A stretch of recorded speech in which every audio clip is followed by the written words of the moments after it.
up arrive in the canyon.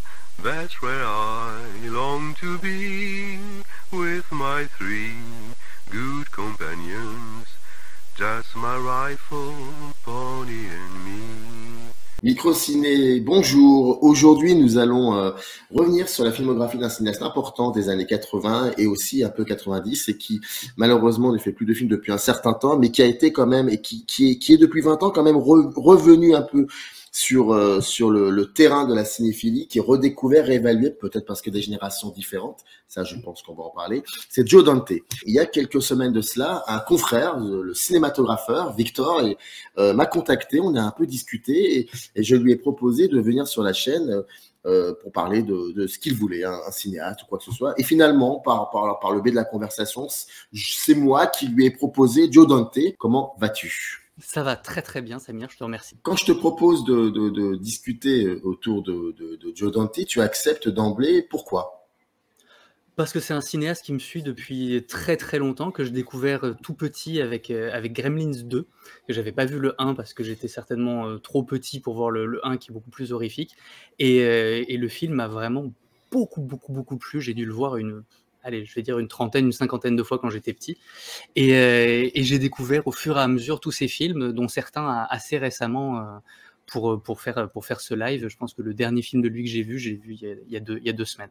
Il y a une question que je pose souvent à mes invités, qui est la question liée à leur image marquante, et très souvent ils ne sont pas au courant que je leur pose cette question. Et toi, par exemple, il y a même pas 2 minutes, il y a 2 minutes de cela, tu viens d'être tenu au courant, tu ne le savais pas. Donc, est-ce que tu as cette image marquante en tête ? Mais quand tu me l'as dit, j'ai tout de suite eu l'image du tyrannosaure dans le rétroviseur dans Jurassic Park, et je me suis dit que ça faisait partie vraiment des images qui m'avaient énormément marqué, ne serait-ce que parce que mon père avait fait des blagues sur ce qui était écrit sur le rétroviseur, justement sur notre rapport à l'image par rapport dans le rétroviseur, il y a écrit attention, les objets peuvent être plus près qu'ils ne le semblent, et déjà rien que ça, même petit, j'avais 7 ans. Et je me suis dit, tiens, ça questionne mon rapport à l'image, d'être au courant qu'en fait, on regarde une image et il y a quelqu'un qui l'a filmée comme ça pour une raison, alors que j'avais juste 7 ans.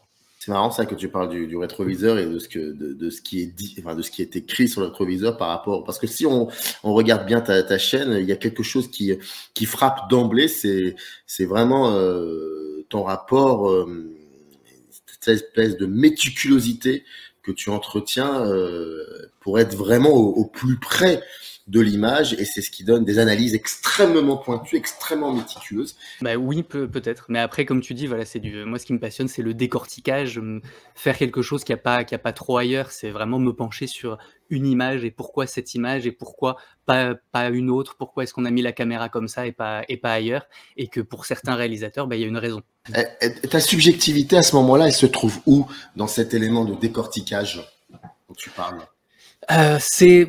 J'essaye, on va dire, d'être le plus objectif possible par rapport à ma subjectivité sur le réalisateur, on va dire. Ça fait un peu au poulet comme ça, mais en fait, tout simplement, au bout d'un moment, si je vois que le réalisateur, il fait ça dans 10 de ses films, ou alors qu'au sein d'un même film, il va prendre le même type de cadrage pendant 5, 7, 8 fois sur un personnage, ou alors qu'il va modifier son cadrage au fur et à mesure, ou il va changer la couleur au fur et à mesure, et qu'il le fait sur plusieurs personnages ou dans plusieurs films, à un moment, c'est pas juste tiens, je fais ça parce que ça va être cool, c'est que je fais ça parce que ça a une raison.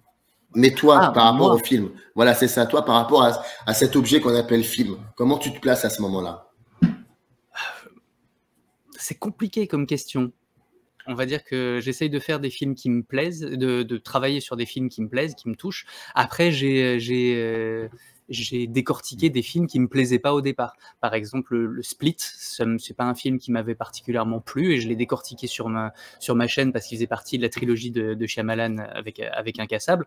Et en fait, en me mettant à décortiquer le film, en essayant de comprendre pourquoi, à ce moment-là, je suis devenu complètement passionné sur le film. Donc des fois, je le fais parce que le film me plaît, et que j'ai vu quelque chose avant, et des fois je me mets à décortiquer le film, et c'est parce que je découvre des choses que le film va me plaire. Si on commence à attaquer l'œuvre de Joe Dante, j'imagine que tu as, comme un bon élève, tu as vu ou revu l'ensemble de sa carrière, et quand tu avais fini de voir tous ces films, il y a quand même quelque chose, peut-être au moins, je dis bien au moins une chose flagrante, parce qu'il doit y avoir plusieurs choses que tu as relevées qui se retrouvent un peu partout dans tous ces films. Mais s'il y en a une qui est extrêmement flagrante, ce serait laquelle?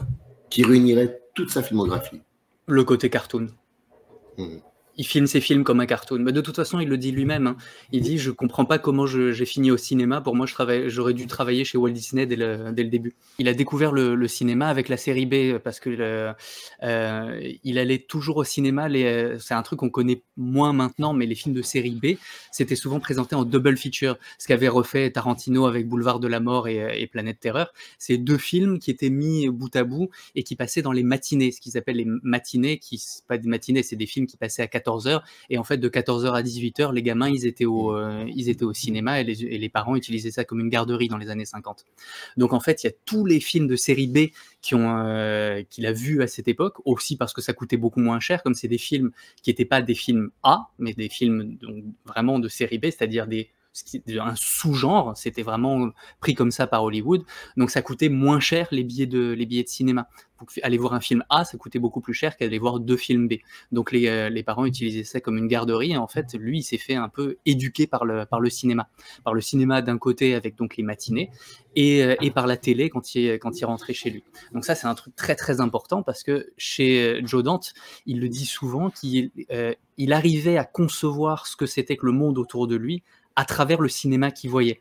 Les années 50, c'est les années 80.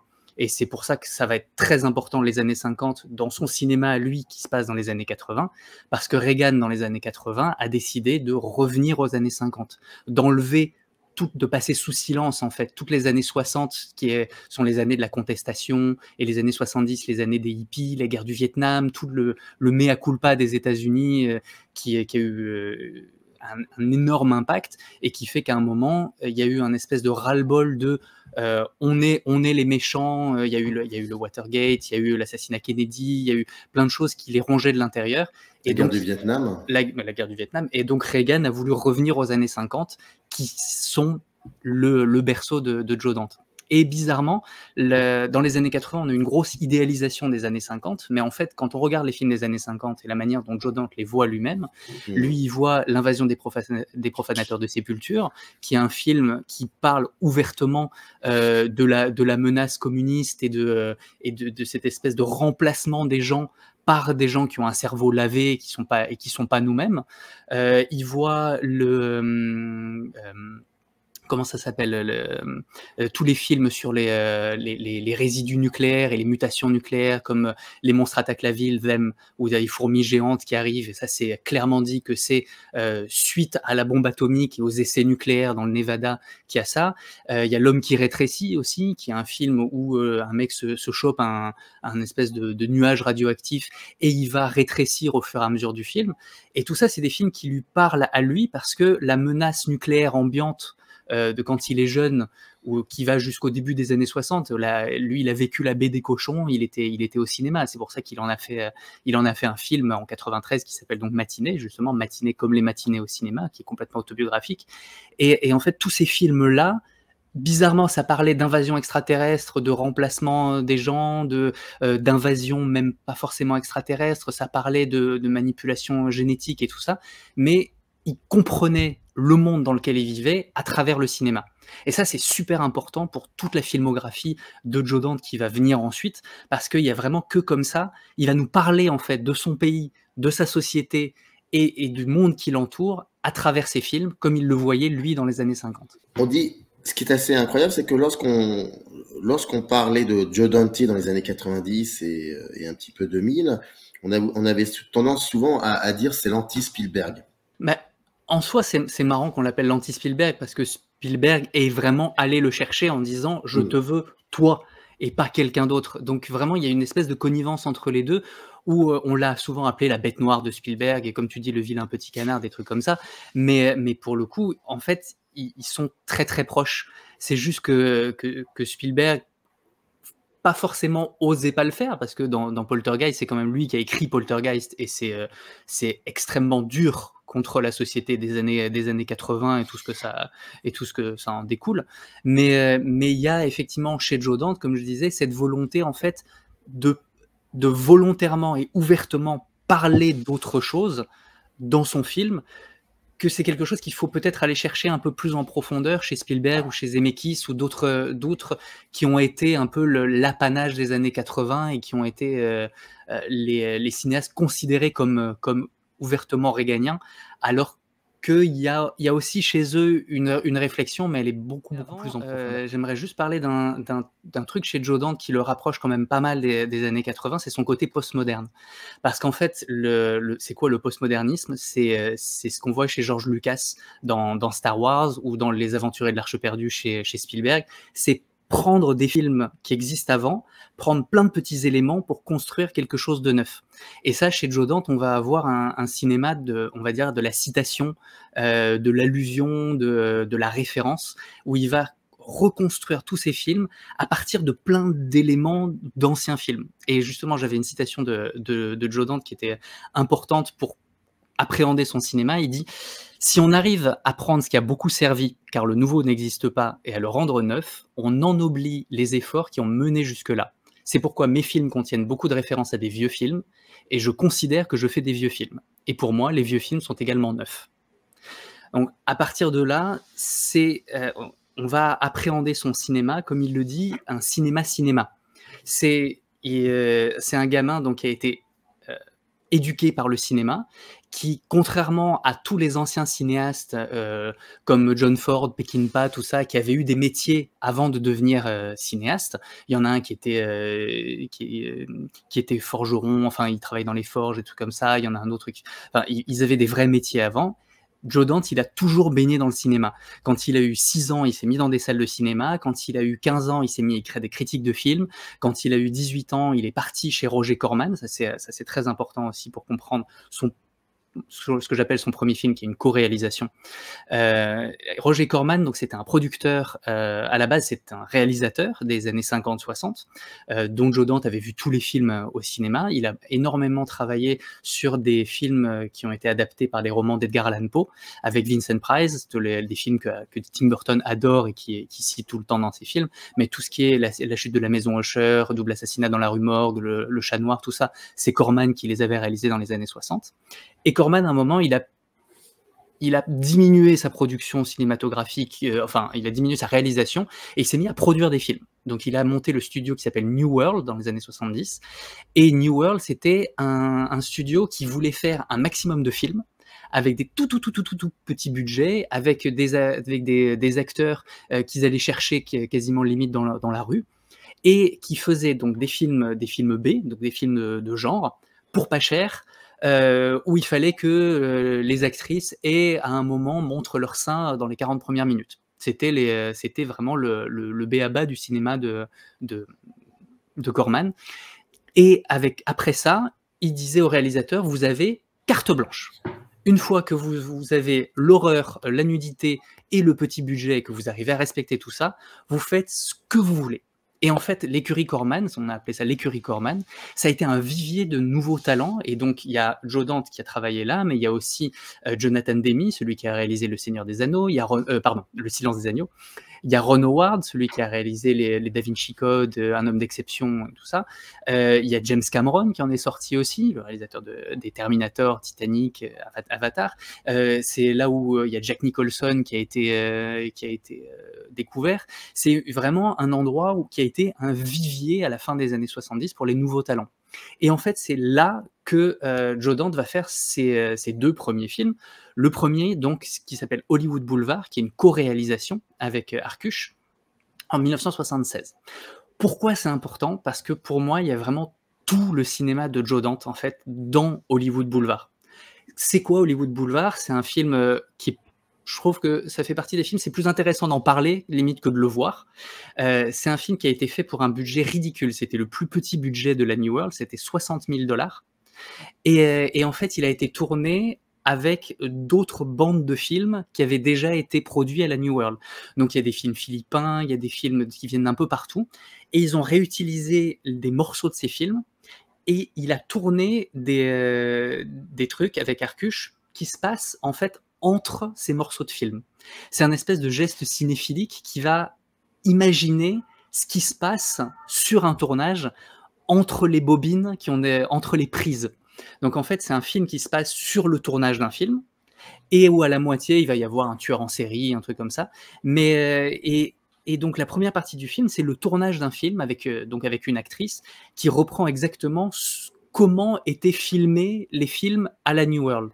Donc c'est une mise en abîme du film dans le film dans le film, où en fait ils reprennent des morceaux de films qui ont été tournés par la New World, et ils racontent comment la New World filmait ces films en faisant à nouveau un film qui vont projeter donc au milieu de Hollywood Boulevard. Il y a une projection de ce film-là, et là, pour moi, il y a une séquence là, dans un drive-in où il montre ce film qui résume tout le cinéma de Joe Dante, où en fait les gens vont voir à l'écran sur le drive-in cette nana en train de se faire violer, et elle va vouloir interrompre la projection, et le projectionniste, en voyant ce qu'il y a sur l'écran, va essayer de la violer elle. Il y a une contamination entre la fiction et la réalité, entre l'écran et ce qui se passe en vrai, jusqu'à ce que, comme le projectionniste est occupé à autre chose, il y a la pellicule qui brûle dans le projecteur, et ça reviendra dans Gremlins 2 par exemple, mais il y a cette espèce d'aller-retour entre la fiction et la réalité, où dans la deuxième partie du film,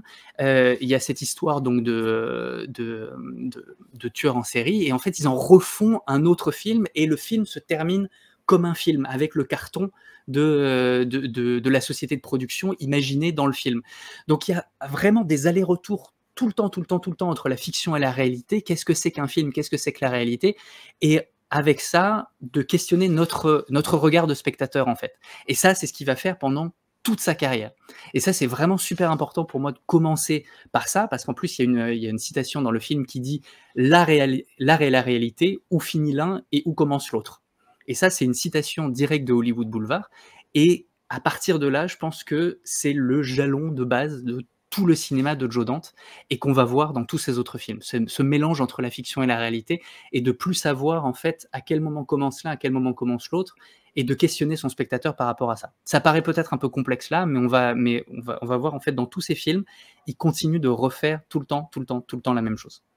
Après ça, ce que tu dis, c'est marrant parce que c'est ce que l'on retrouve aussi dans la génération des cinéastes américains des années 70, le rapport entre la réalité et la fiction. Donc je sais pas si c'est quelque chose qui est lié peut-être à une certaine génération, avec mais aussi parce que la plupart ont été heurtés par l'histoire américaine, comme l'assassinat de Kennedy en direct, qui a créé le road movie, enfin des choses comme ça. Donc il y a ce rapport entre le réel et la fiction qui est assez imposant dans le cinéma américain des années 70. Il y a comme ça un truc.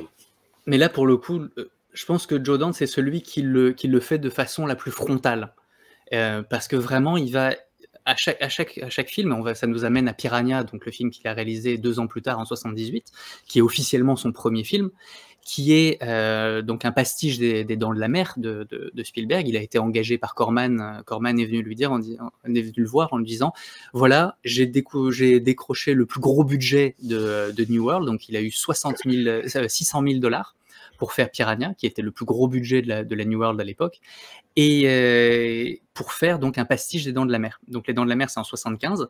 Normalement, il sortait les films pastiches 1 an après, il les faisait très vite. Mais là, le film a mis beaucoup de temps à se faire. Donc en fait, Joe Dante a pris le temps d'y réfléchir. Et justement, dans ce film, il va à nouveau questionner la place de la réalité et de la fiction, et mettre en évidence sur ce qu'il est en train de faire. Parce que il est en train de faire un pastiche des Dents de la Mer. Ouvertement, c'est une pâle copie avec de 10 fois moins de budget, voire 15 fois moins de budget, vu que c'est 9 millions, je crois, les Dents de la Mer. Et il commence son film par l'idée de ces piranhas qui ont été créés pour quelque chose. À la base, ils ont été créés pour pour être une arme pas une arme bactériologique, une arme vivante pendant la guerre du Vietnam, et qu'en fait on n'a pas utilisé pour ça, et qui vont muter et se transformer en autre chose.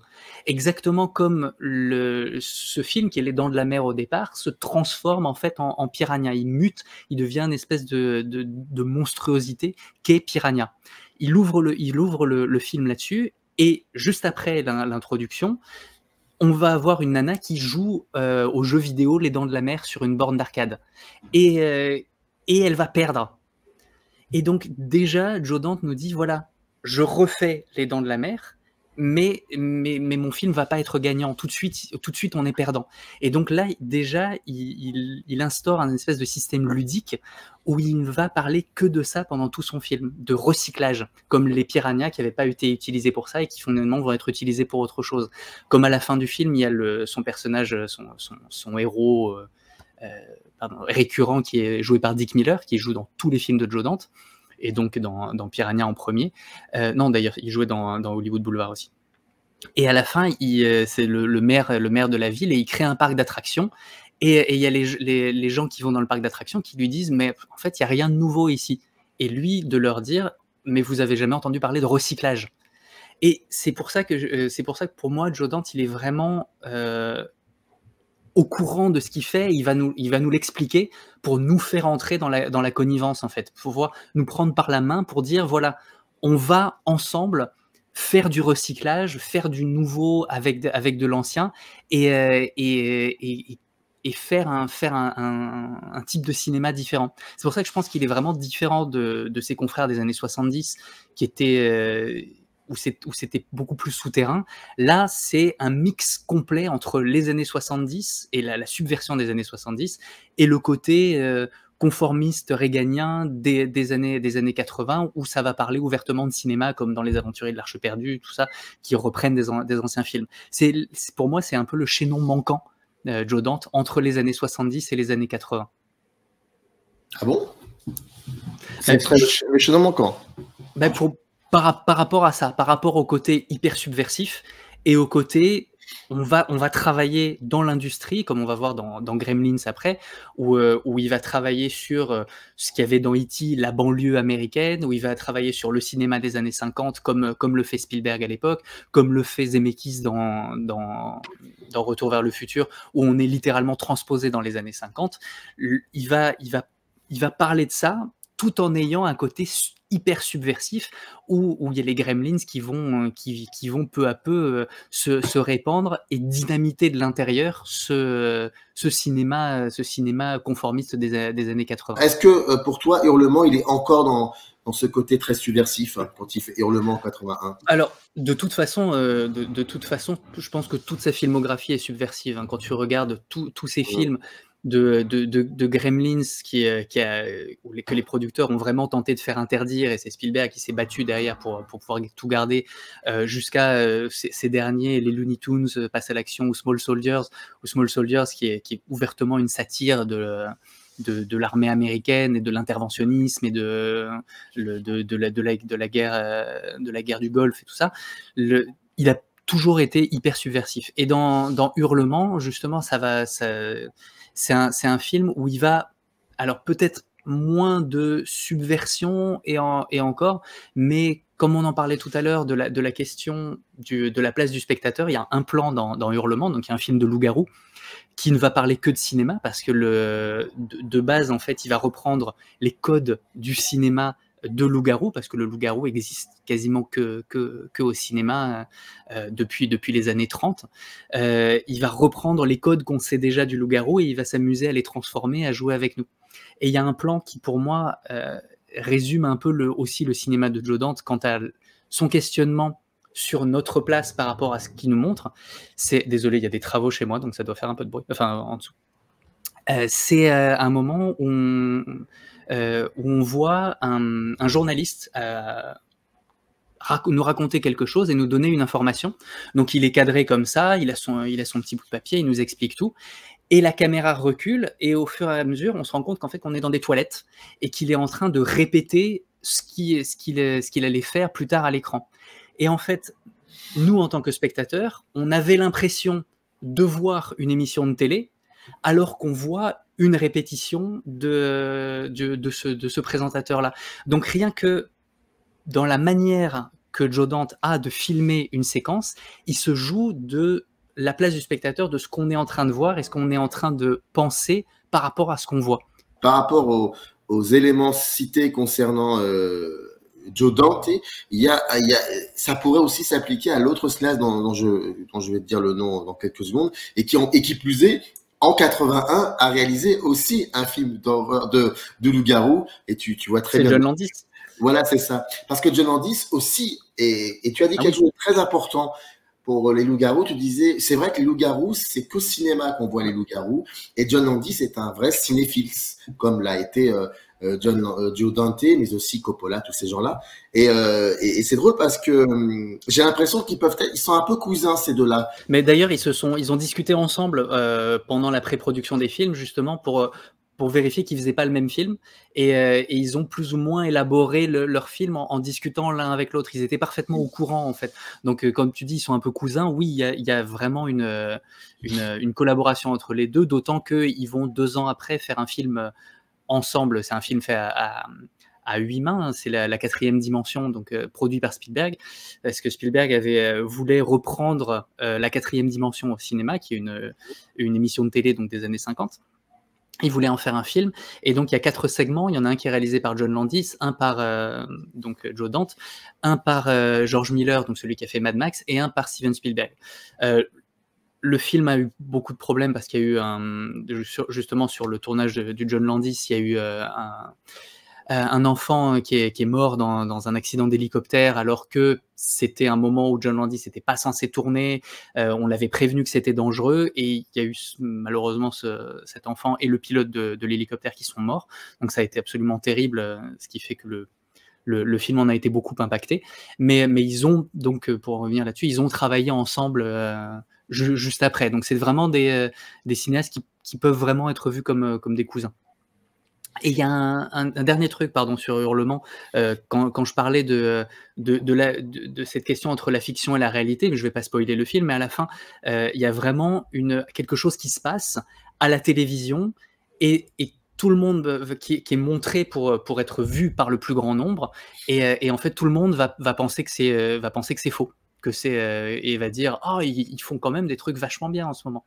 Et donc toujours il y a ce questionnement du réel face à la fiction qui va être poursuivi dans tous ces films. Il n'y a pas un seul film, par peut-être l'aventure intérieure qui est un peu à part, où il va questionner ce rapport au réel qu'on a dans le film. Je vais revenir une seconde sur Piranha, où il y a un plan qui est vachement bien, où il y a une des monitrices, donc Piranha, c'est l'invasion d'un lac par des piranhas donc modifiés génétiquement, et il y a une colonie de vacances sur ce lac. Et donc la monitrice, elle va raconter une histoire d'horreur aux gamines qui sont autour de lui. Elle raconte l'arrivée d'un monstre, et contre-champ, parce qu'on n'avait que des chants contre-champ, on voyait la monitrice et les gamines, la monitrice et les gamines, la monitrice qui parle du monstre, et le contre-champ, on voit un énorme monstre. Et à ce moment-là, la caméra recule, et on se rend compte qu'on était dans un écran de télévision, et que c'était à un autre endroit complet, sur le barrage qui a relâché les piranhas, un mec qui regardait ça à la télévision. En fait, il instaure un dialogue dans ces images sans qu'on se rende compte qu'en fait qu'on a changé d'endroit, un dialogue entre la réalité et la fiction à travers ces plans. Et il va faire ça tout le temps. Voilà, c'est un plan de Piranha qui m'est revenu, parce que je trouve ça vraiment éloquent par rapport à sa manière de faire des films. En 84, il fait Gremlins. Est-ce que Gremlins, c'était un hasard pour lui? C'était quelque chose qu'il avait pensé depuis un certain temps? Comment s'est fabriquée la genèse de Gremlins? Alors, on va dire que Joe Dante, il a rarement fait des films auxquels il rêvait depuis très très longtemps. À chaque fois, on est allé le voir avec un scénario, et il disait oui, non, ça peut être intéressant. Et Joe Dante, il faut savoir que ça fait partie. On me dit très souvent quand je fais des analyses sur ma chaîne, oui, mais ça c'est écrit dans le scénario. Joe Dante, de base, c'est pas écrit dans le scénario. Quand il fait des trucs, il le dit tout le temps. Pour moi, le scénario, c'est un plan. Il est pas gravé dans le marbre. Il y a aucune raison pour que je le suive à la lettre. Donc il y a plein de ces scénarios qui va réécrire lui-même, qui va changer, mais qui seront quand même signés de la patte du scénariste de base, parce qu'à Hollywood, il y a vraiment des guildes de scénaristes, des trucs comme ça, où si on n'a pas écrit plus de 80%, ou si dès le début, on le fait pas à deux, ou s'il n'y a pas des script doctors, enfin des trucs comme ça, on peut pas le signer. C'est extrêmement compliqué. Donc Joe Dante, il réécrit à chaque fois la moitié de ce qu'il y a dans le scénario. Hein. Par exemple, dans Gremlins, il y a plein de trucs qui n'étaient pas dans le film, c'était complètement différent, c'était ne serait-ce que par exemple le script de Matinée, le film qu'il a fait en 93, on y reviendra un peu plus tard, mais là c'est juste l'histoire d'un gamin qui rencontre un producteur qui présente un film dans un cinéma. À la base, le scénario, c'était le gérant du cinéma est un vampire, donc ça n'a rien à voir vraiment du tout. Donc Joe Dante, à chaque fois, on va le voir avec un scénario et il fait tiens, ça peut être intéressant, j'y réfléchis et on voit ce que ça donne. Là, pour le coup, dans Gremlins, ils l'ont vraiment fait main dans la main avec Spielberg, parce qu'il y a Spielberg qui a rajouté pas mal de scènes et qui a repensé pas mal de trucs, notamment par rapport au Mogwai. Le Mogwai, dans le scénario de Columbus au départ, il devait devenir un Gremlins. Et ça a été modifié par Spielberg, qui a vu la peluche du Mogwai qui est trop mignonne, que tout le monde adore, et il a fait non, celui-là, il faut qu'il soit jusqu'à la fin. Alors qu'on n'était pas encore dans les idées de marketing, de trucs comme ça, parce que sinon Joe Dante avait dit, si j'avais vu l'idée marketing de Gremlins avant, je pense que j'en aurais plus joué. Mais Spielberg, lui, avait vu l'intérêt que les spectateurs pourraient avoir pour le Mogwai, et il a dit non, vous le tuez pas, vous le gardez jusqu'à la fin. Il y a plein de trucs comme ça qui Spielberg a rajouté lui-même, parce qu'il était, à l'époque en tout cas, très inclus, enfin il était très engagé dans ses productions, et il y a plein de trucs dont il a discuté avec Joe Dante pour rendre le film encore mieux. Alors je sais pas si c'est encore mieux, mais en tout cas, si on devait un peu résumer ce qu'il a rajouté Spielberg, ce serait quoi exactement en gros ce qu'il rajoutait dans le film? Quel aspect du film on pourrait dire est Spielbergien dans Gremlins? Ah, le côté Mogwai. Le Mogwai, il n'était pas du tout censé être aussi mignon au départ. Il n'était pas du tout censé être sympa, et il était censé assez rapidement se transformer en Gremlins et devenir le chef des Gremlins.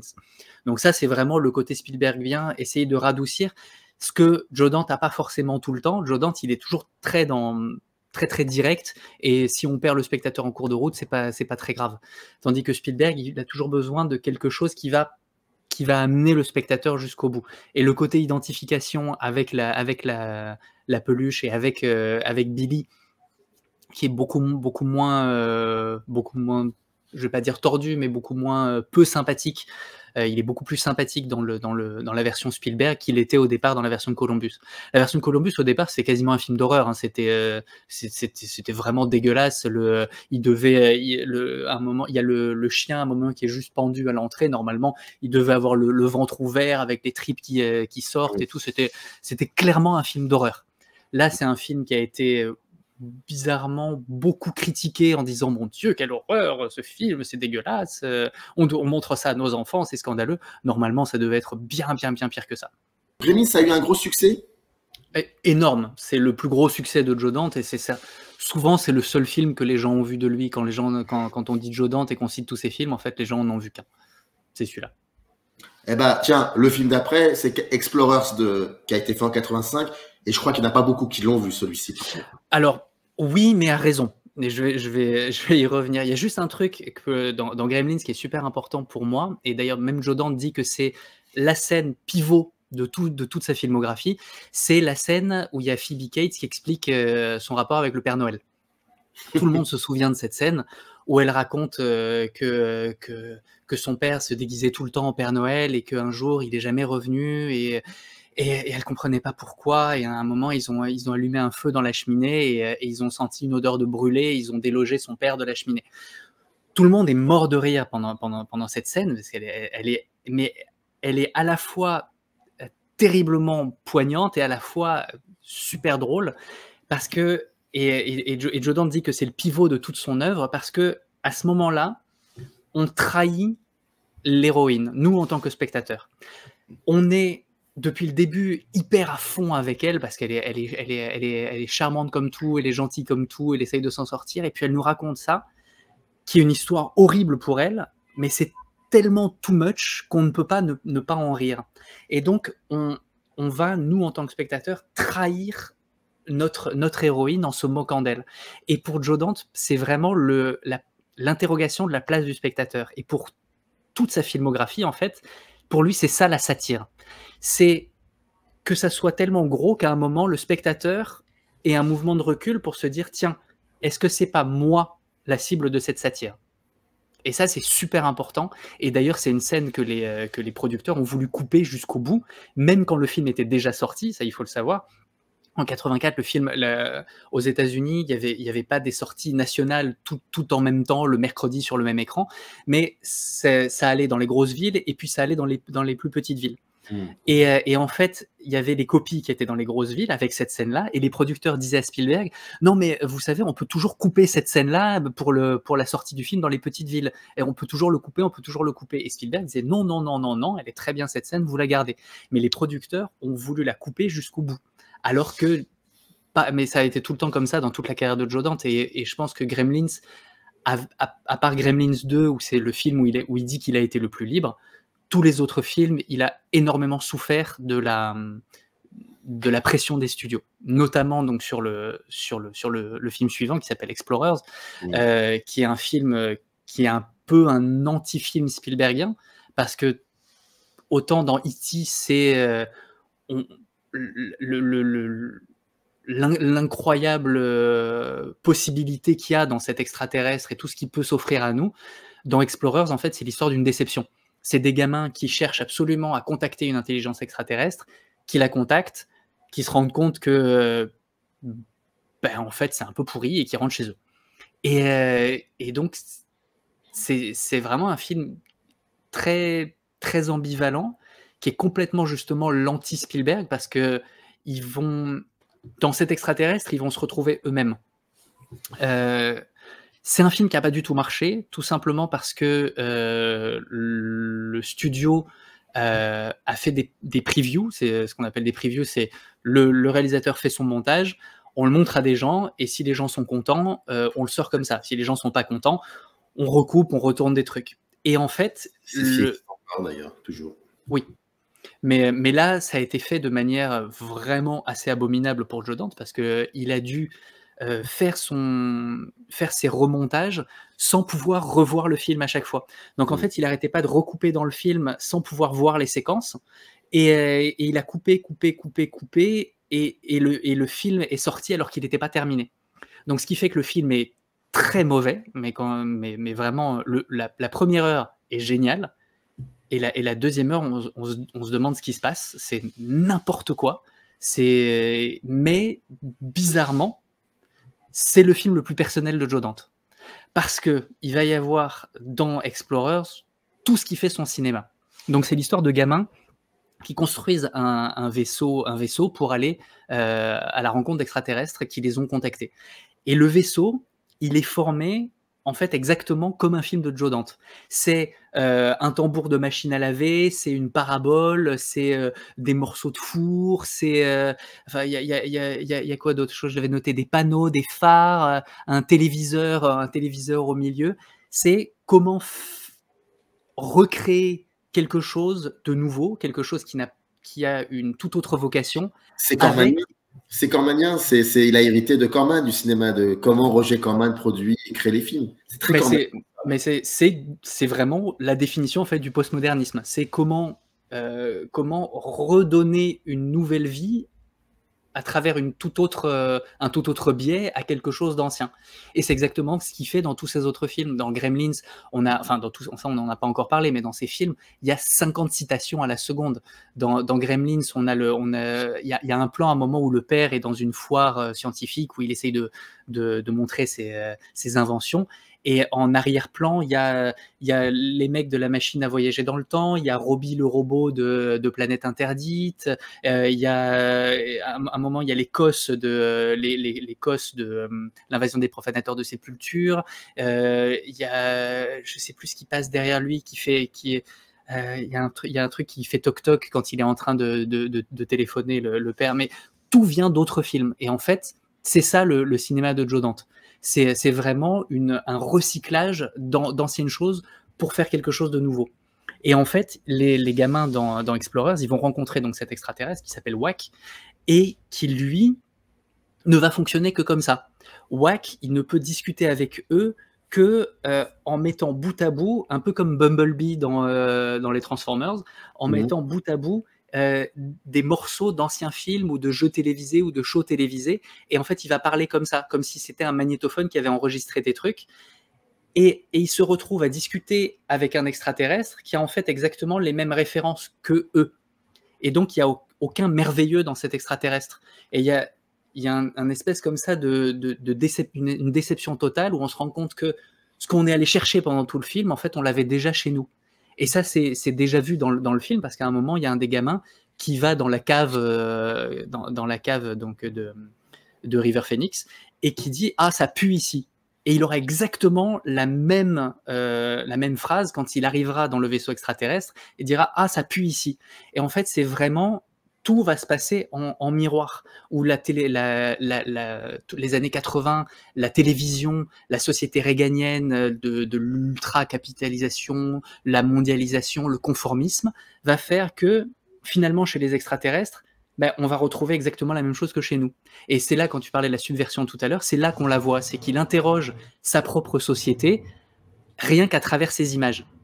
Et un peu comme ce que faisait Tim Burton avec Édouard aux mains d'argent, où toutes les maisons sont exactement les mêmes, c'est juste qu'elles ont une couleur différente. Et donc, en fait, on va avoir une illusion d'individualité à travers le conformisme. Et Joe Dante fait ça 6 ans avant.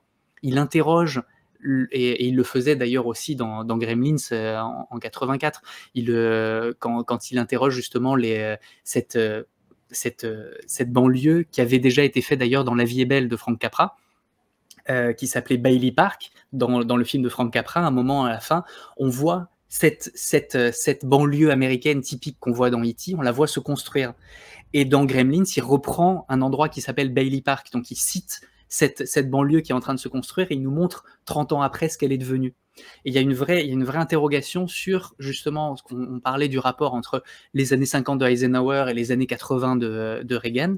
Et Joe Dante, comme dans les films des années 50, s'interroge de façon hyper subversive sur qu'est-ce que c'est que cette société et comment est-ce que je vais la dépeindre à l'écran et qu'est-ce que c'est pour moi.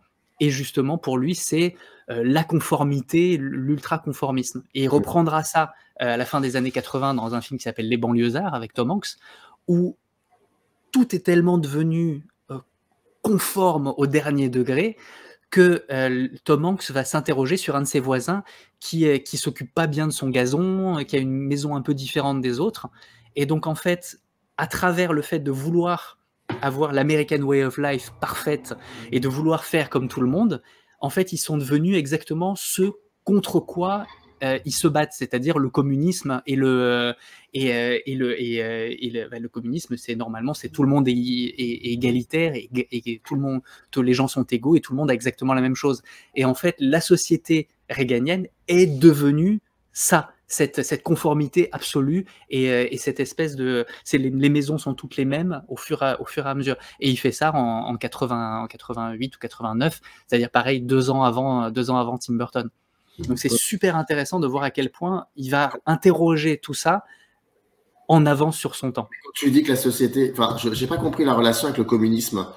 Je ne comprends pas très bien le lien. Le fait que les maisons soient toutes pareilles, c'est l'idéologie du communisme où tout le monde doit être strictement identique.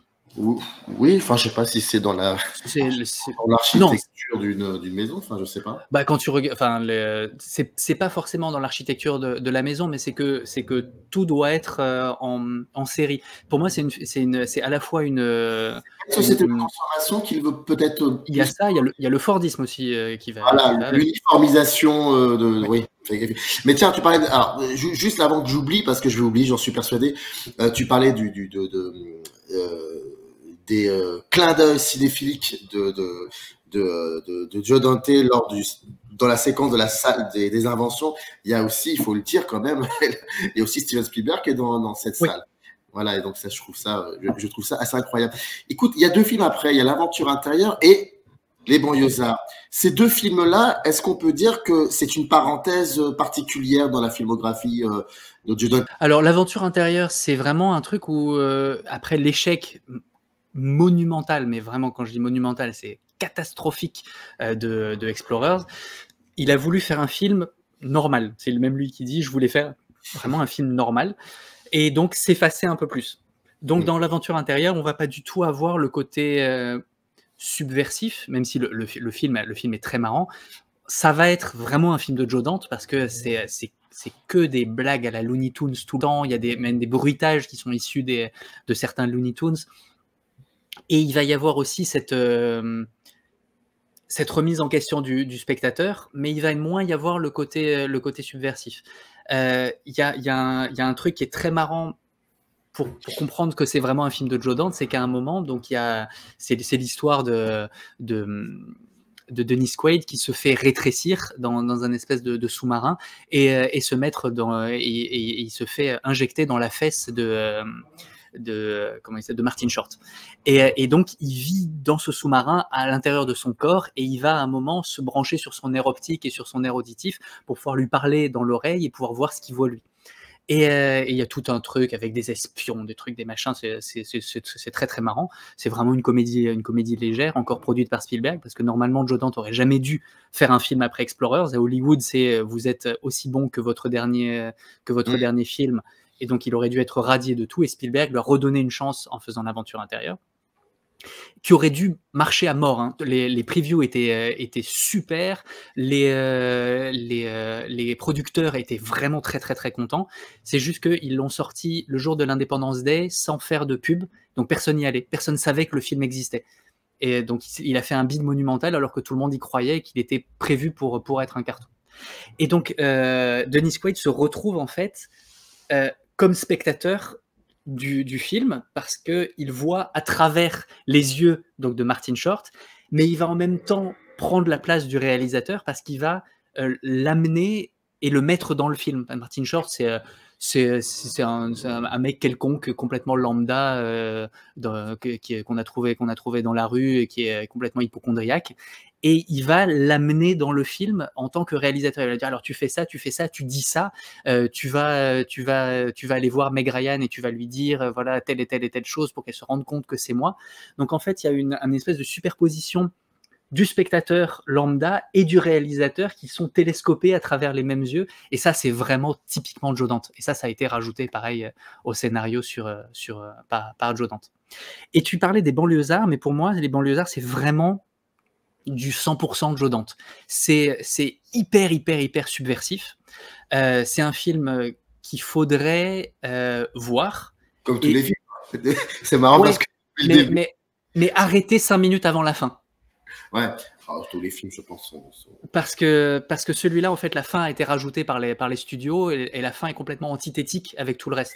Joe Dante s'est battu pour avoir sa fin à lui, qui était une fin ouverte et Tom Hanks devait mourir. Et en fait, les studios ont rajouté cette fin qui n'a rien à voir et qui est vraiment complètement opposée à tout ce que dit le film.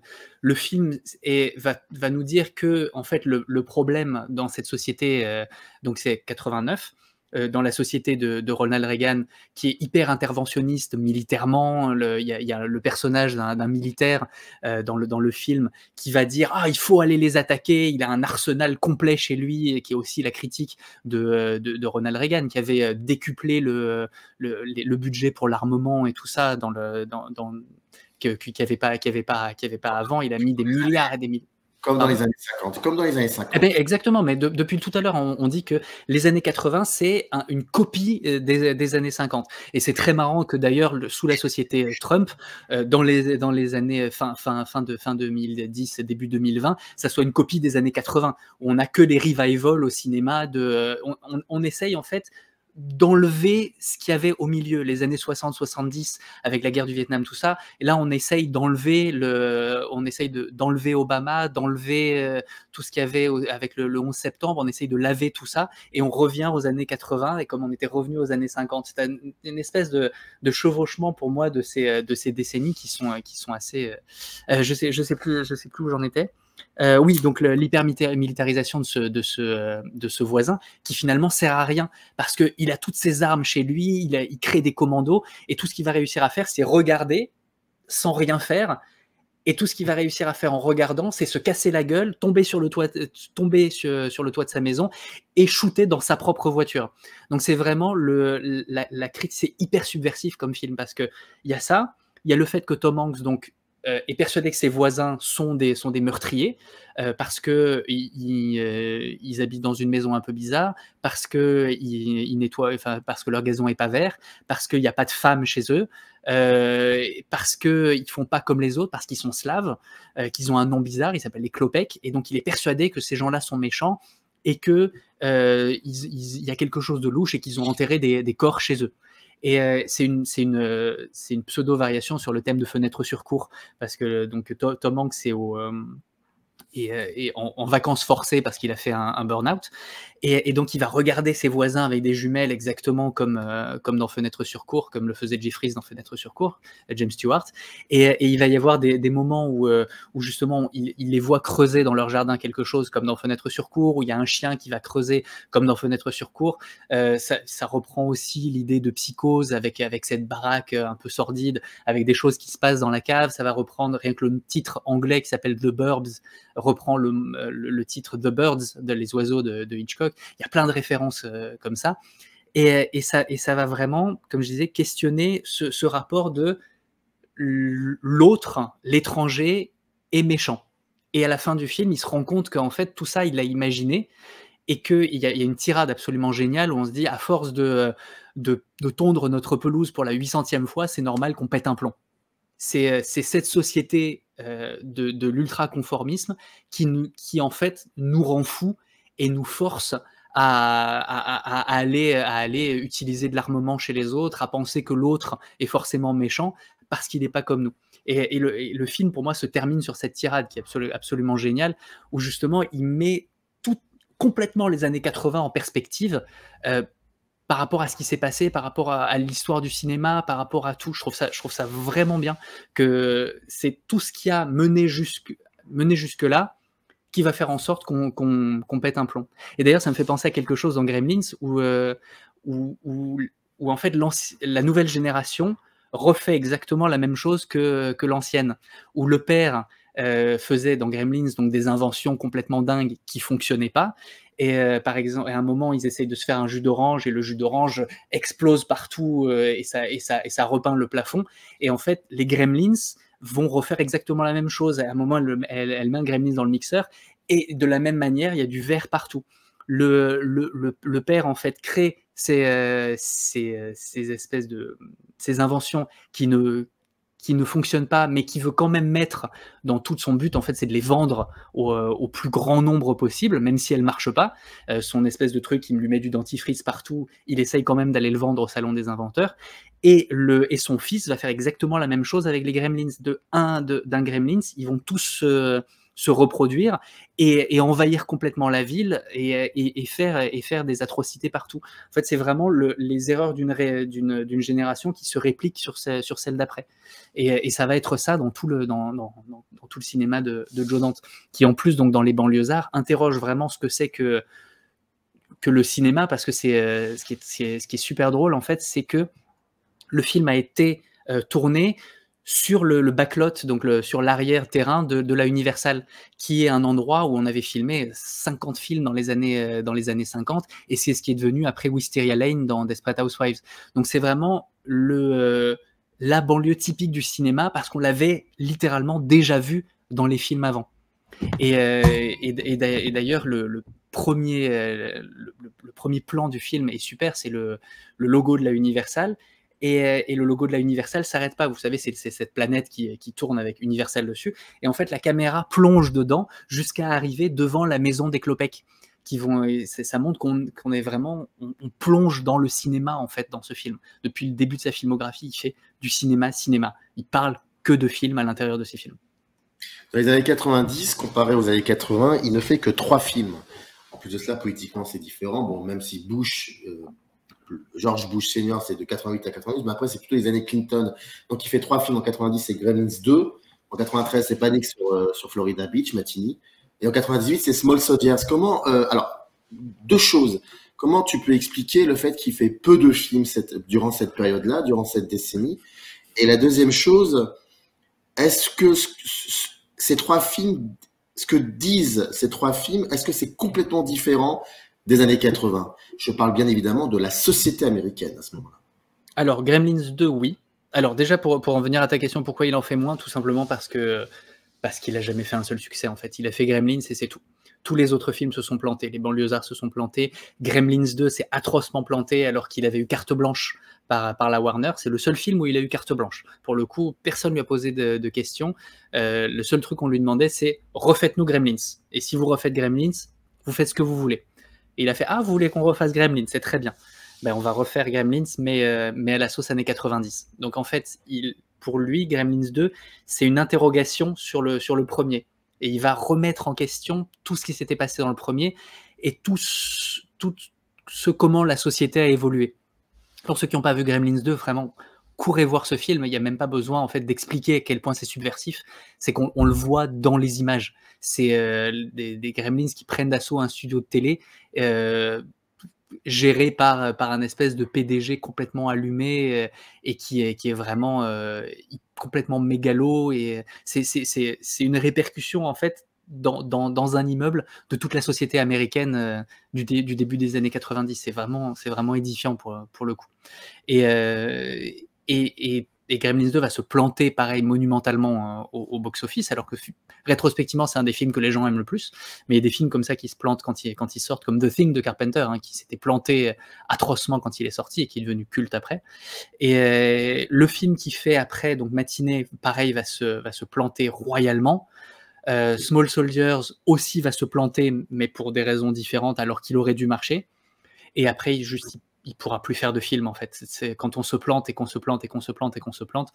Joe Dante, il a jamais su, à part dans Gremlins, peut-être parce que c'était très chapeauté par Spielberg, qui savait un petit peu ce qui allait plaire, a réussi à plaire. Joe Dante, il a jamais su vraiment plaire. Il a jamais compris. En fait, les gens ont jamais compris ce qu'était Joe Dante. Ouais. Mais ça fonctionnait à l'international, ces films-là, tous ces films. Non, pas vraiment. En fait, le truc, c'est que c'est vraiment un cinéma de cinéphile qu'on va apprécier encore plus si on aime le cinéma. Mais si on n'aime pas le cinéma, on comprend pas ce que ça fait. Dans Explorers, par exemple, il y a une séquence absolument incroyable où il y a le vaisseau qui est devant un écran de cinéma dans le drive-in et en fait, il va sortir de l'écran de cinéma et à ce moment-là, il va y avoir un dialogue entre les images de ce qui se passe sur l'écran de cinéma et de ce qui se passe en dehors, où à un moment le vaisseau passe au-dessus d'une voiture, ça fait bouger, et puis il y a la caméra qui tremble à l'intérieur de l'écran dans le drive-in. C'est qu'un film qui parle aux gens qui aiment le cinéma en fait et qui s'amusent. Tu penses que, enfin, je sais pas, j'ai pas l'impression. Enfin, je pense pas que Joe Dante soit dans cette optique-là. Je pense qu'au contraire, la manière qu'il a de voir le monde dans lequel il évolue, en utilisant effectivement des appuis très référencés, il a cette manière de ne pas en faire des films de niche. Au contraire, je trouve que ça peut... Dans Gremlins, finalement, c'est comme dans les épisodes des Simpsons. Quand on voit un épisode des Simpsons, quand on est adulte, on le voit autrement que lorsqu'on est enfant. Et c'est ça la force impressionnante du scénario qui fait que comment dire, ça peut être lu de différentes façons. J'ai l'impression qu'au contraire, les films de Joe Dante, même s'ils sont beaucoup plus subversifs que certains de ses confrères, il a cette capacité à sensibiliser tout type de spectateurs. Je suis d'accord avec toi, mais pour le coup, enfin moi j'ai toujours adoré ces films quand je les ai vus quand j'étais petit et grand, donc c'est un truc que je peux que subodorer, supputer sur ce que les gens aiment ou aiment pas, parce que moi je comprends pas que ça plaise pas. Enfin, il y a des trucs, je comprends, la fin des banlieusards, la fin de Explorers, des trucs à droite à gauche, mais je sais pas pourquoi ça a pas marché. Mais en tout cas, pour le coup, quand tu dis que ça a marché à l'international, en France par exemple, dès le début des années 90, Joe Dante, il était considéré comme un auteur. Il y a Tesson qui faisait des trucs dans les cahiers du cinéma sur lui, donc c'est vraiment un peu... C'est un peu le cinéma d'auteur dans ta gueule, le Joe Dante. C'est visible, la subversion. Tandis qu'il y en a beaucoup qui ont craché beaucoup sur Zemeckis, et Zemeckis, on lui redonne toujours pas sa place dans l'histoire du cinéma, alors que pour moi, c'est tout aussi subversif que Joe Dante, ou pas forcément subversif dans le même cadre, mais c'est tout aussi intéressant, sauf que on s'en rend moins compte, en regardant le film. Ce sont des générations différentes, mais je pense que Zemeckis, comme je continue encore un peu à lire ce qui se fait au niveau de la critique de cinéma, donc ce sont de nouvelles générations qui écrivent, hein, c'est pas toujours les mêmes, sinon ce serait compliqué. Mais ce que je veux dire, c'est intéressant de voir aujourd'hui que les sœurs Wachowski sont considérées réellement comme de véritables cinéastes, parce que dans les années 90, c'était pas si évident que ça. Hein. Ah oui, non. Moi, je m'en souviens très bien. Et donc, et c'est vrai que Joe Dante, par exemple, effectivement, dans les années 90, je me souviens de Second Civil War ou de Small Soldiers, qui étaient considérés comme des films extraordinaires et qui, c'est vrai, il y avait, de la part de la critique de cinéma, pas en général, mais quelques-uns qui avaient cette envie de toujours comparer, confronter le regard subversif, acéré de Joe Dante, moins empoulé, moins sentimentaliste à celui de qui tu sais, de Spielberg. Donc, je crois que c'est générationnel. Je pense que Zemeckis est en train d'être réhabilité là depuis un certain temps. Revenons à Joe Dante. Voilà, on a fait une belle parenthèse. Donc Joe Dante, je l'appelle Joe Dante parce que je l'appelais comme ça quand j'étais petit. Mais oui, c'est Dante en américain, mais comme on dit l'enfer de Dante, moi je reste sur Dante. Donc Dante, on était sur Matinée, donc il y a un film qui est sorti en 93, qui n'a rien à faire en 93 en fait. C'est vraiment un film complètement anachronique qui ne parle que de cinéma, et pour moi c'est presque le plus beau film de Joe Dante.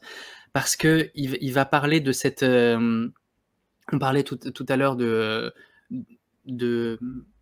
à quel point il est au courant de ce qui se passe dans ces décennies. Il fait jamais, dans les années 80, il va toujours dire attention, c'est pas du tout aussi rose que ça.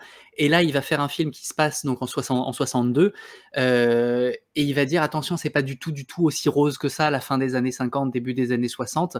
Ça se passe en plein pendant la baie des cochons, où c'était vraiment, où il y a des séquences dans le film où il y a des gamins qui se font menacer par la bombe atomique, et il y a des répétitions de qu'est-ce qui se passe s'il y a une attaque atomique, où il y a tous les gamins qui se mettent la tête dans les genoux et les mains sur la tête, et à un moment il y a une gamine qui va dire mais ça sert à quoi s'il y a une attaque atomique, on est tous morts, donc ça sert juste à rien. Et donc il va remettre en question les années 50, soit début des années 60 dans ce film, et d'ailleurs c'est intéressant qu'il le fasse en 62 et pas juste après, parce que évidemment après c'est l'assassinat Kennedy en 63, et d'ailleurs le film termine sur les hélicoptères qu'on voit dans Apocalypse Now, sur les hélicoptères de la guerre du Vietnam. Donc c'est vraiment la fin d'une innocence, la fin d'un âge d'or qui filme dans ce film. Et donc tout le film, c'est sur la projection d'un film un film qui s'appelle Mantes, donc un film anachronique aussi, parce que c'est un film des années 50 complètement avec des fourmis géantes et des trucs comme ça, mais qui passe en 62 dans ce cinéma, et qui va avoir pareil, lui, un film dans le film, où à un moment, comme ce qu'on voyait, ce que j'avais dit un peu plus tôt avec des images qui se répondent, à un moment il y a un plan juste génial où on voit une séquence donc dans le film en noir et blanc, où il y a l'homme fourmi qui traverse l'écran, et on se rend compte qu'en fait, dans le film, il y avait un autre film dans le film, et la caméra sort, et donc dans le film, on est dans une salle de cinéma, et à ce moment-là, il se passe un truc dans la salle de cinéma de Matinée, où il y a un mec déguisé en fourmi qui arrive, et puis le film va dire attention, il est au 10e rang, faites attention, exactement comme ce qui se passe dans la salle de Matinée, où en fait, il y a comme ça une espèce de mise en abîme infinie, où on a l'impression on est dans une salle de cinéma, on regarde un film qui se passe dans une salle de cinéma, où il y a des gens qui regardent un film qui se passe dans une salle de cinéma, pour moi, c'est un des plus beaux moments de toute Joe Dante. Et où à la fin, justement, je vais pas spoiler, mais il y a un truc où ce qui se passe à l'écran va directement influer sur les spectateurs dans la salle pour les faire sortir de la salle. Et donc, comme depuis son premier film, depuis Hollywood Boulevard, en fait, ce qui se passe à l'écran va influer sur les spectateurs dans la salle. On a l'impression qu'entre 76 et 93, il a toujours fait le même film. Et c'est pour ça aussi peut-être qu'il fait moins de films. Et pour moi, c'est quelqu'un qui avait beaucoup de choses à dire sur le cinéma, la subversion, des choses de son époque. Mais on a l'impression qu'au bout d'un moment, il tourne un peu en rond. Il a dit tout ce qu'il avait à dire. Et qu'il refait sans cesse le même film. Pas que avec par exemple la période Trump, il aurait pu dire de belles choses. Après, il aurait certainement fait la même chose.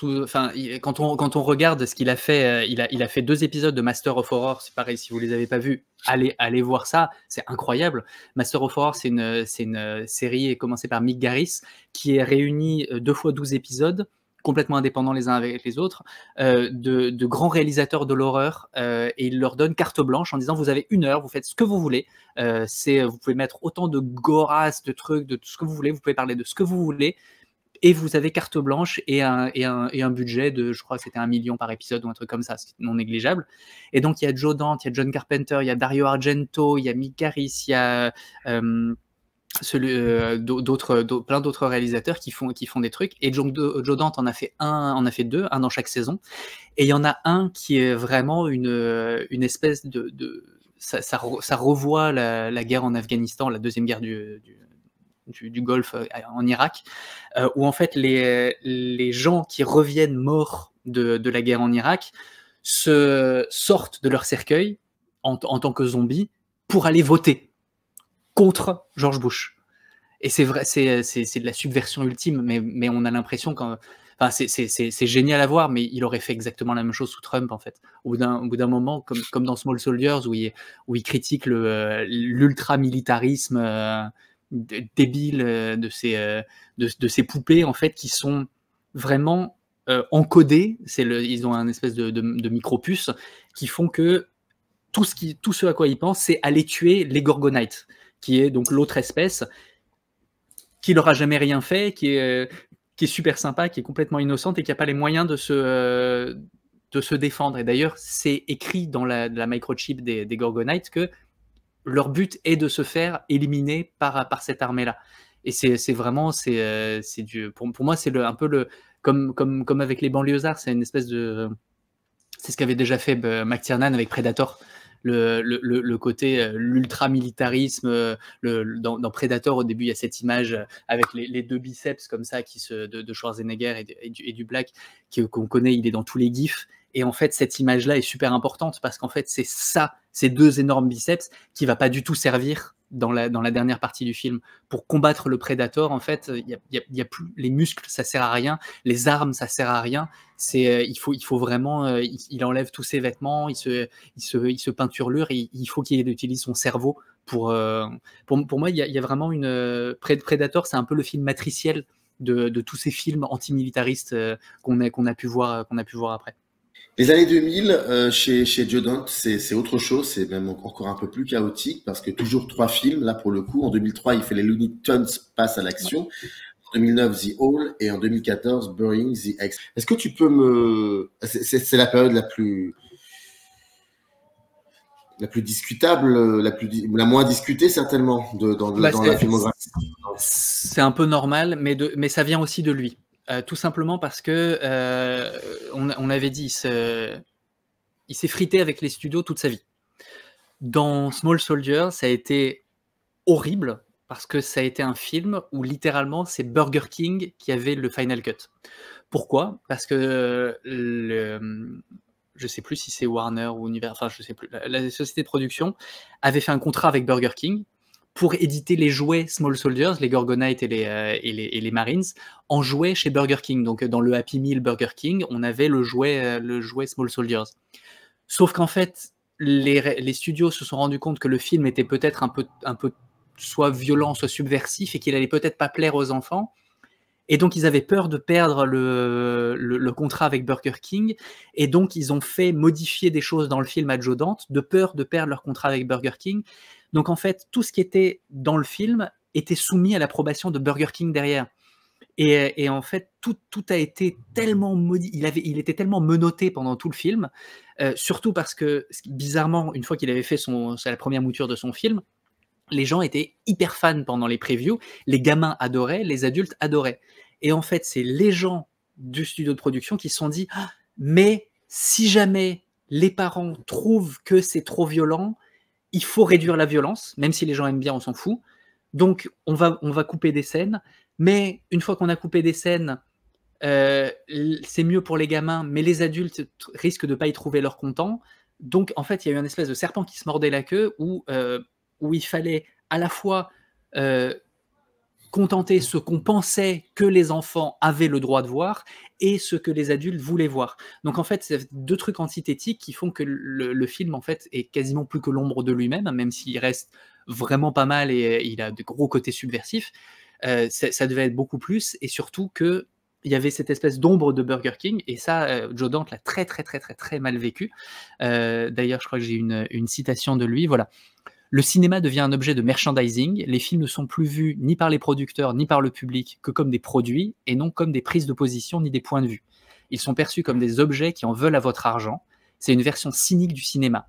Les gens ne veulent creuser aucun des sujets que le film aborde, ils veulent juste s'asseoir et qu'on leur jette des trucs à la figure, comme s'ils se payaient un tour de manège.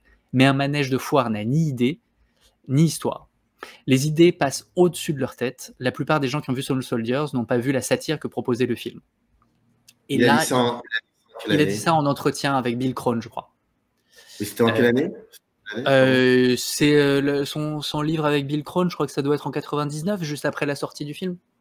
Le côté merchandising, ça malheureusement, c'est Lucas qui l'emmène avec les Star Wars. Genre ça existe depuis plus de 20 ans, ce qu'il dit. Ah oui, mais là, c'est plus le Star Wars ce que ça a fait sur les années 80, au début contre lui. C'est juste que les gens sont mis à vouloir acheter des trucs comme ça, et donc l'industrie a fait en sorte de répondre à la demande. Comme dans E.T. d'ailleurs, le placement de produits, ils se sont rendus compte après que les gens achetaient la même marque de bonbons que Elliot donne à E.T. dans la grange. Et donc, mince, où est-ce que j'en étais ? Oui, là, c'est vraiment la mainmise en fait de l'industrie du merchandising en amont sur le film. Et non pas les produits dérivés qui pourraient en découler après.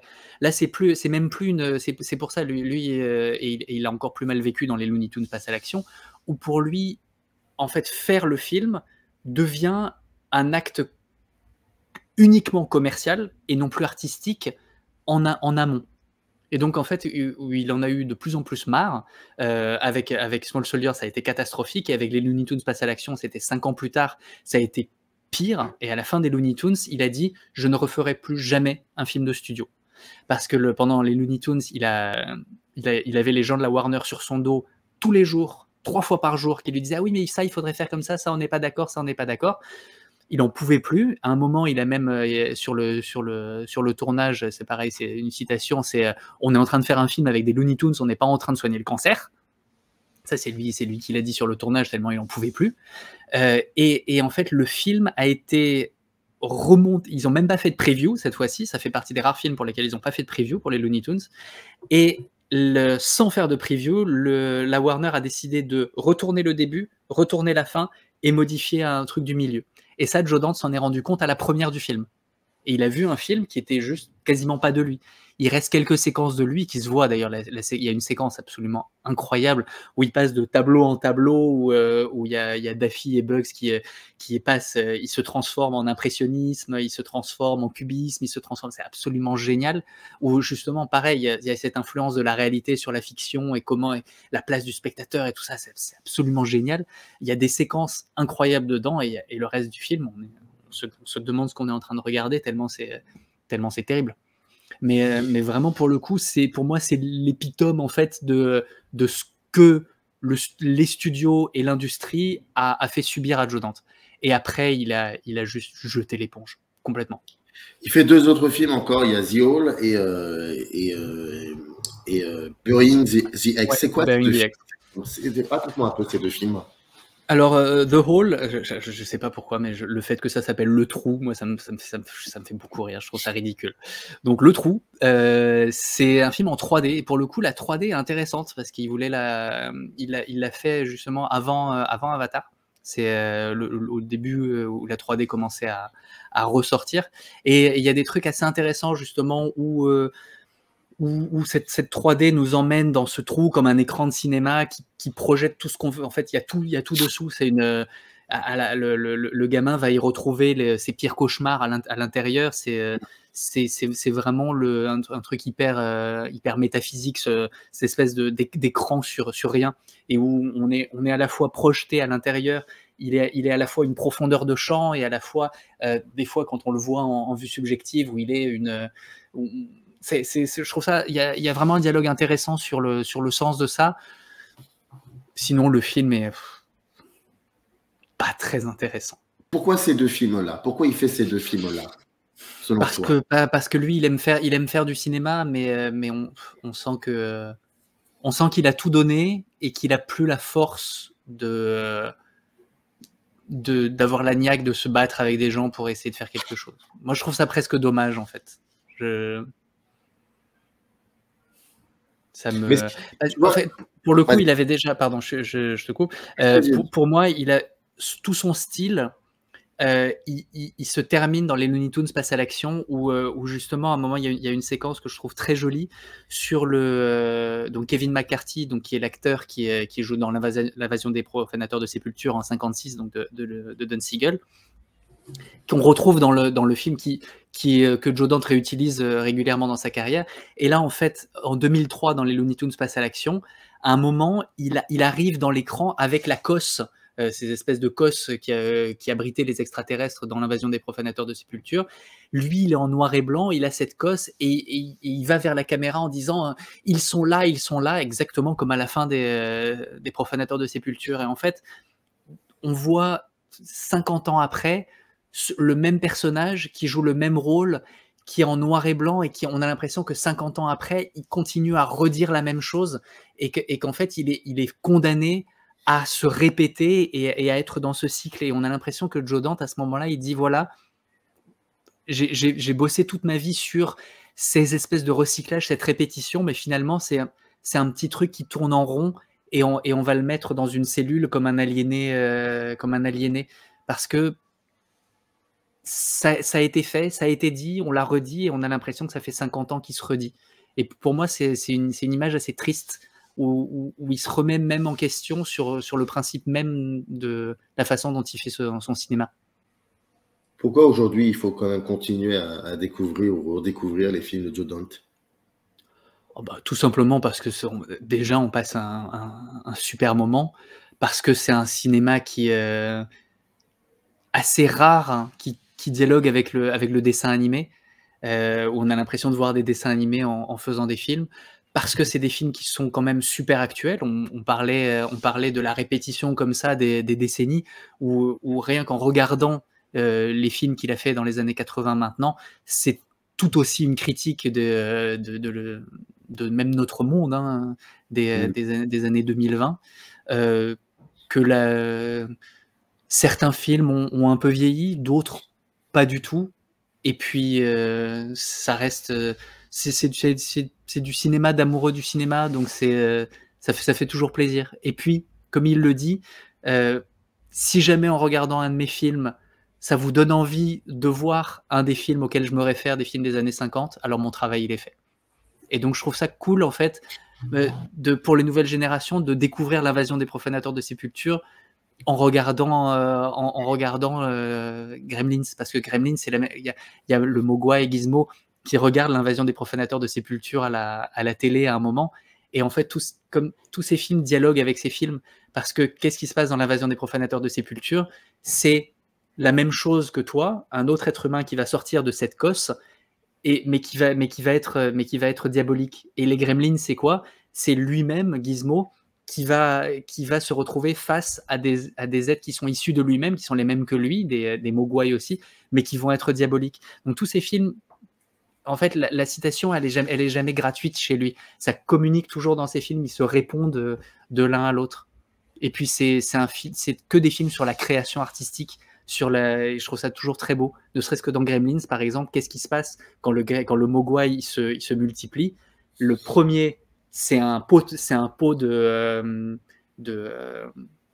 pinceau qui tombe, et l'eau du pot avec des pinceaux qu'il utilise pour peindre tombe sur lui, et c'est ces pinceaux, cette création artistique qui va le faire se démultiplier. Et dans le 2, c'est exactement la même chose, c'est de l'eau qui passe sur un dessin qu'il a fait et qui va aller sur le Mogwai. Pour moi, tout le cinéma de Joe Dante, c'est un cinéma sur la joie de créer et la joie de parler de cinéma. Et je trouve ça d'une beauté assez à couper le souffle quand on y réfléchit un temps soit peu. Un passeur, comme on dit. Exactement. Merci beaucoup en tout cas, Victor Acal. Merci à toi de nous avoir pendant plus d'1 heure et demie comme ça donné ton avis sur ce cinéma, sur comment il résonne en toi aussi et comment il résonne aussi dans l'histoire du cinéma américain. C'était en tout cas un plaisir de t'entendre, de t'écouter. Et je rappelle donc dans le descriptif de cette vidéo, vous pourrez trouver le lien de sa chaîne YouTube, parce qu'il a une chaîne YouTube et avec pas mal de vidéos, pas mal d'analyses de films,